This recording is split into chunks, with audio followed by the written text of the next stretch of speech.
Hello and welcome to Economic Forum, a program where we discuss various issues affecting our economy in Zimbabwe. These issues can be those to do with agriculture, to do with finance, commerce and industry, education and even religion. We discuss them here and see how they impact our economy. My name is John Masugu. As families or as individuals, how well do we plan our finances? Do we know what we want to do each month and then plan? Are we aware of how we can look after or guard our hard-earned money without being defrauded by other people, especially in areas of real estate or areas of multiplying that money?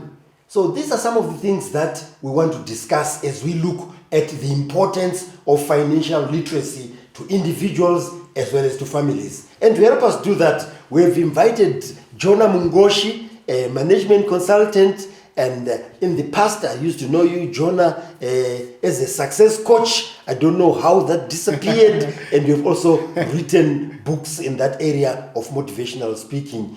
Jonah, welcome to Economic Forum. Thank you very much. It's a pleasure to be here. Jonah, tell us, what is financial literacy? Well, financial literacy, just like when you talk about different literacies, like emotional literacy, etc., is to do with reading and writing, understanding a situation. So with money, there's a language for money. So when you're financially literate, you do not only understand that language so you can read and understand issues to do with money, but it's also to do with how you relate with money, understanding money, being able to invest money, making sure that your relationship with money is healthy, so that you don't end up in a situation, or you, as much as possible, avoid situations where you end up in financial distress. So it's about how best to manage money. We're talking about a situation whereby you are not actually going to college or to university to learn financial literacy, but you learn it right from the home. Take us through the stages of how we can acquire that knowledge of financial literacy and how it can be taught even to children. You send them to buy bread, to do this and that, or even to manage their own finances. Take us through how, as families and individuals, that can be done. Most of us, in my humble opinion, have learnt about finances from our parents or from whoever was our guardian when we grew up. So you find that to a great extent, every human being has got a money blueprint. It's like a template of how you use money. But for most of us, that template is not one that we know and can articulate expressly and say, this is my money blueprint. But we can see it and deduce it from the way you relate with money. So for example, if you grew up in a household whereby most of the time you were short of money, most of the time maybe there was scarcity, you'll find that your thinking about money is informed by that issue of scarcity.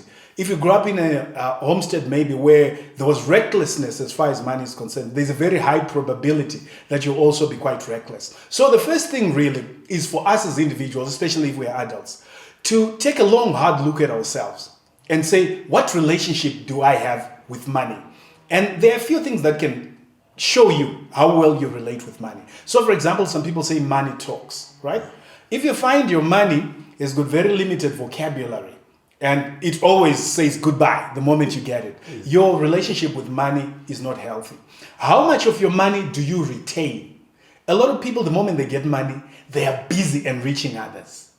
And by the time, there was a phrase way back when maybe the economy was not as informal as it is now, and most people had formal jobs where they say, some people have a lot of month left at the end of their money. So you can assess your own money blueprint by your relationship with money. How often do you run out of money? Are you living within your means? How often do you need to borrow? How often do you need to go to the loan sharks or wherever? And are you getting letters from debt collectors? So that tells you need to take a long, hard look at yourself. Having said that, we have a responsibility as parents to impart to our children financial literacy so that in the world that they're going into, they'll be able to lead maybe more responsible lives than our own. The starting point, unfortunately, the most important thing is that children learn more from what you do than from what you say. So What is it that you do? what is it that you do? So that issue of doing that introspection, taking that long, hard look at yourself, being brutally honest with yourself is of critical importance, because your children are learning whether or not you say to them, I want to teach you this. Yes. They are learning from what you're doing. So that's number one. Number two, you can start teaching your children lessons about money. One of the most important lessons I think children need to learn is that they should realize that money is a good servant, but it's a terrible master. So if money is going to be a good servant, then you have to manage it. If you have a servant, you tell your servant what you want to do. You share with your servant. You have a plan of what they want to do. So the same with money. Do we plan what we're going to do with the money? And one of the most important lessons I think we need to really master is on retaining money. A lot of people live above their means. So you find there are people who buy things they don't need, are using money they don't have, maybe they're borrowing, to impress people they don't even like. I think there, Jonah, you have to explain the living beyond their means, because that is very common. Maybe just an explanation of what that means. This is more to do with trying to meet expectations of society. What do people expect me to do? To have a car. What kind of car do they expect me to have? What will they say? Top of the range. I've even been in a situation where someone has been retrenched and they are battling to keep up appearances. Instead of focusing on what am I now going to do to generate income differently from my salary, you're busy. So it's also a question that speaks to your own sense of self-worth, beyond your title, beyond your job, beyond what people think about you. So I think as a parent, you really need not only to get to that stage where you're introspecting and correcting yourself, but you need to confront some of the beliefs you have. You need to confront those beliefs. What do I think about when I think about people thinking about me? Why does it matter? Who matters in my life? Because a lot of the things that we prioritize are not as important don't deserve the importance we give them. That's Jonah Mungoshi, who is a management consultant and also a success coach, who is giving us tips about financial literacy. And we've just started in the home, how children can be taught about financial literacy so that when they grow up, they are financially literate. And the examples that Jonah has just given are that the children actually copy from parents. So let's make sure that we're very good examples. Join us in the second segment of Economic Forum.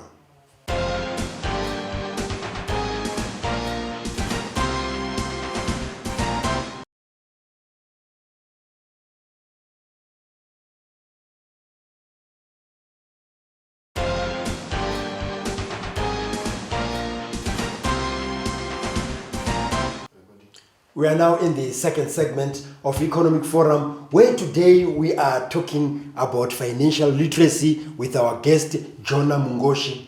Jonah has already outlined some of the issues that are related to financial literacy and has defined it, and dwelt at length about teaching children in the home about how to be financially literate. You were talking to me earlier on when we were discussing the program that there is something called delayed gratification. What is that?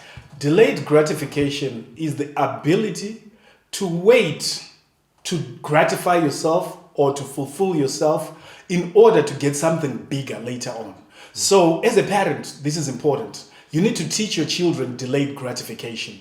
There is an exercise that was done many years ago in the United States where they took children into a room. They would leave a child with a plate with a marshmallow in there, a marshmallow. And they'll say to the child, if you'd like to, you can eat this marshmallow now. But if you wait for a few minutes until I come back, I'll give you 2 more marshmallows. Yes. So this really showed the children, most of them struggled with this concept of waiting until the person comes back. They needed instant gratification. So you find that later on in life, when a study was done to see how these children had fared as adults, those who had managed to develop and demonstrate that delayed gratification had performed much better in terms of saving, investing, and had a much healthier relationship with money. Those who had struggled had a poor relationship with money. So if you teach your children that aspect, it can filter into so many aspects of their lives. You can wait until you finish university before you start trying to live it up and have fun. You can study knowing that I'll get something at the end, and you can save, you can invest. So delayed gratification is important, even for you adults as well. It's very important. It is extremely important. But I just thought it's a concept that as parents we need to grasp. Maybe one other thing, talking about children, is to do with reward and punishment, if you like. So I think it is important for parents to speak softly but carry a big stick. So in other words, you need to reward children according to effort they've made. So you could start giving them chores and giving them something. That is much better than just saying, hey, that was terrible. But you can also withhold that reward when you notice that they need to learn a certain lesson. Yes. So unfortunately, sometimes we try and compensate for our own upbringing by saying, I was deprived these things when I grew up. And now, we bend over backwards to pamper the children, sometimes to our own detriment. So it is important to maintain that balance. Yes. I personally believe in tough love and even financial literacy. Maybe we can talk about how we can also reward children so that they know things don't come for free. For instance, you can say, okay, today we would want you to finish digging this and that. No, I mean, not in a way that is child labor or anything, but just to feel that you have to work for something. Because nowadays, people think that you can make a living and earn money within days without working for it. Interesting you should say that. I discovered recently that the Charter of the Rights of a Child that is used by the African Union is different from the one used internationally. Because we believe as Africans, and rightly so, that we need children to get used to working. If I am sending my child to do work in the garden, I'm developing them. That is not child labor. But I think there's a totally different interpretation from the West, maybe, that works for them. So I personally believe in giving children chores and finding appropriate ways to reward them. The aspect, though, that I think we probably need to change also from a cultural point of view is we need to give children more autonomy in terms of decision making. Obviously within the framework of the guidelines, so that children grow up with that critical thinking. So you say, for example, I'm going to give you $5. What are you going to do with it?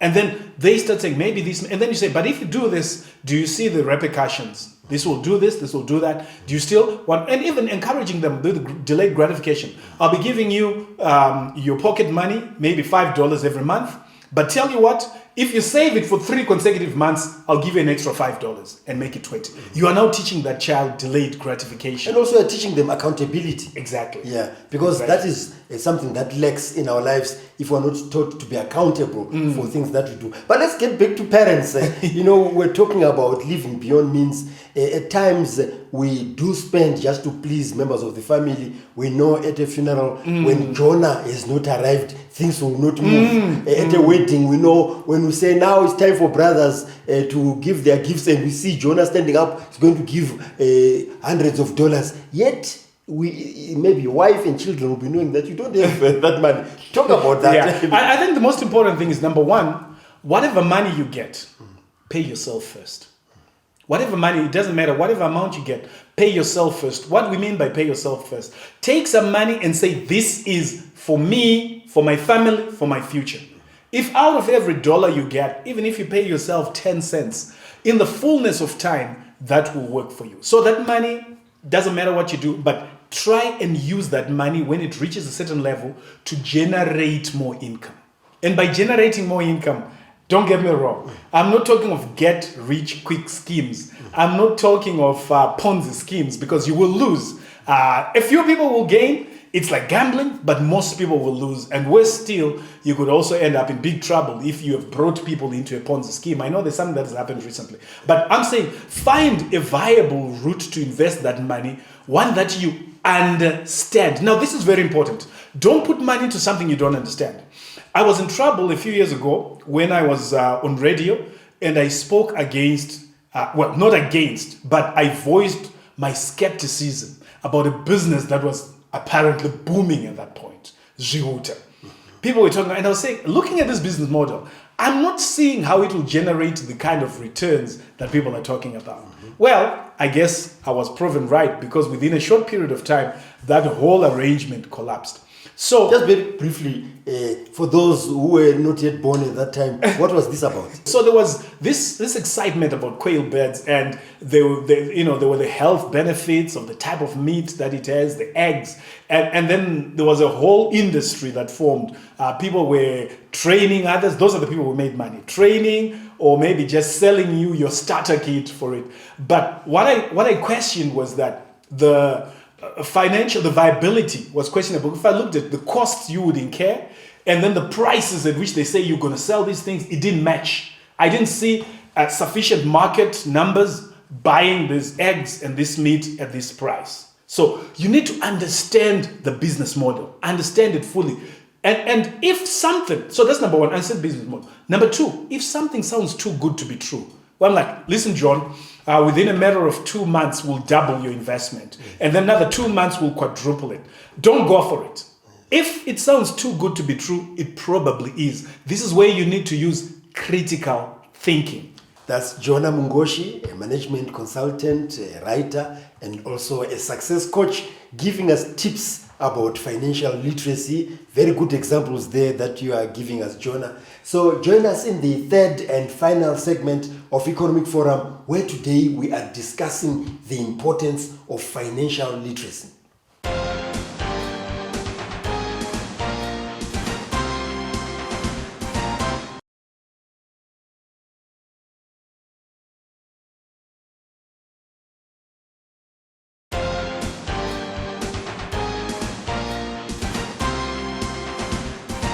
We're now in the third and final segment of Economic Forum, where today we are discussing financial literacy. And our guest here, Jonah Mungoshi, has given us a lot of tips and also has given us examples about how, especially children, have been taught to be financially literate and how families can also do the same. Now, Jonah, let's look at how, as individuals, we can actually plan and invest our money and be very careful about how we do that so that we don't have any pitfalls or land into fraudulent activities. And this mainly happens when you want to buy property or even investing in different schemes. What would be your advice there? My advice is that, one of the best investors in the world in terms of the stock market was asked, what is your number one advice? And he says, number one is don't lose money. And then he was asked, what is number two? His name is Warren Buffett. He said, number two is don't lose money. So that's the biggest advice I have. Number one, don't lose money. How do you make sure you don't lose money? You need to do background checks of any scheme you want to go into. Background checks, how long has this thing been running? Who are the people behind it? And where is the money coming from? Where is it going? It's very important because the schemes are becoming more and more sophisticated. And it is also not uncommon that sometimes you get a scheme which is dubious and which is ultimately going to result in you losing money, being promoted by a personality who is well known, maybe on social media, or even a relative. Number two, know your options. So we're talking of literacy. If we're talking of finance, you need to understand the language of money. You don't necessarily need to become a financial analyst or an accountant, but at least understand the basics. So there's a language associated with every field of endeavor. Doctors have their own language, accountants have their own, lawyers have their own. But if you're talking of money, you also need to understand the language. And as you understand the language, it also helps you to understand the channels open to you. If we talk about the money market, what are we talking about? If we're talking about the stock market, what are we talking about? If we're talking about investing in real estate, what are we talking about? These are things you can read about. You can Google, you can research, you can ask, you can take classes. So it's important that you get to understand and know this. Number three, consider running your own business, no matter at what scale. When you run your own business, it is within your control. And what I found with business is if you find an area where there is demand, even if it's small, if you work on it consistently doing the right thing and you're making profit, you can, over time, grow the business. Or we can reach a stage where you've run your business reasonably formally to the extent that you can actually get a proper loan from a financial institution. So I really feel that being an entrepreneur is a viable channel that you can use. There have been a number of cases that I'm aware of where people group money together and decide to invest in a common enterprise as a group. One of the biggest challenges with that is most of these schemes, whether they're cooperatives, you name it, end up breaking because of the content of the character of the individuals involved. So if you've got people who can't get along, if you have people who are dishonest, if you have people who are not trustworthy, sooner or later it winds up breaking up the group. So it's very important that if you're going to go into partnership with somebody, make sure you understand them. These schemes, as you said, they come in different forms, and people get defrauded when buying houses and also when investing and so forth. And some of the people who are defrauded are actually well-educated people and so forth. Why this recurrence? I think there are two things really. One is that a lot of us are not really critical thinkers. So we really need to learn the art of critical thinking, even with our children. And you teach your children that by encouraging them to ask you questions. Any question on any subject. And then you answer it in such a way. Sometimes it's uncultural. I know. But look, culture is dynamic, and we are moving from the past to the future. Yes. And if we want our children will live in the future, yes. Right? So if we want them to be ready for that, they need that critical thinking. It's of utmost importance. Number two, speaks once again to that delayed gratification, that ability to be not greedy, so to speak. Because sometimes you put your thoughts on holiday when there's so much money involved. And you're like, yes, I'll get this money. Even if you're in business or you're running companies, at times even at that stage, management, supervisors, and so forth don't have financial literacy. Your tip there. So if you notice that people lack financial literacy in your organization, then as a manager, you have a responsibility to assist them. Make sure they go through some program, some course where they learn financial literacy, including planning for their retirement. So it is important. It's never too early to start planning for your retirement. A lot of people get caught by surprise as if it's just stumbled upon them, but you need to start planning to see how am I going to live. If you're transitioning, start making that transition. And I think as organizations, there is a responsibility to help staff not only get financial literacy, but also plan for their own retirement. And how long should that take? Should it be 2 years before or 5 years before? I would say from about 10 years, start working on it every year as you get closer and closer to retirement. And this includes retrenchment, downsizing and so forth? Well, sometimes retrenchment is unforeseen, but unsurprisingly, almost every Zimbabwean I know has some side hustle. So the transition for most people is not as bad. But you know what I found is that actually men get affected worse than women when they are retrenched. So in a nutshell, I would say it's critically important to be financially literate for our children and for ourselves. Yes. And also living for the diaspora and other opportunities outside the country. If you get an opportunity, why not? A lot of money that is coming into the country is from remittances from our relatives who are out there. So if you're out there, remember what you've gone there for and make sure that you are making sure you bring some of the money back home, helping the country to develop, helping your family back here. That's Jonah Mungoshi, who is a management consultant. Today we were discussing financial literacy in the home as well as at the workplace. I think the most critical thing that you mentioned, Jonah, is to teach children, catch them young, so that they understand financial literacy. They will apply that at school as well as at work. So what remains is for me to remind you that if you'd like to get in touch with us, you can do so on the numbers that are showing on your screen. If you'd like to engage with us on some of the topics that we are discussing here, you can do so on the social media platforms that are also showing on the screen. If you'd like to watch some of the episodes that we've aired of Economic Forum, you can do so on our YouTube channel, which is Economic Forum Zimbabwe. So on behalf of Jonah Mungoshi, our guest, who is a management consultant, and the production crew, this is John Masu wishing you happy viewing.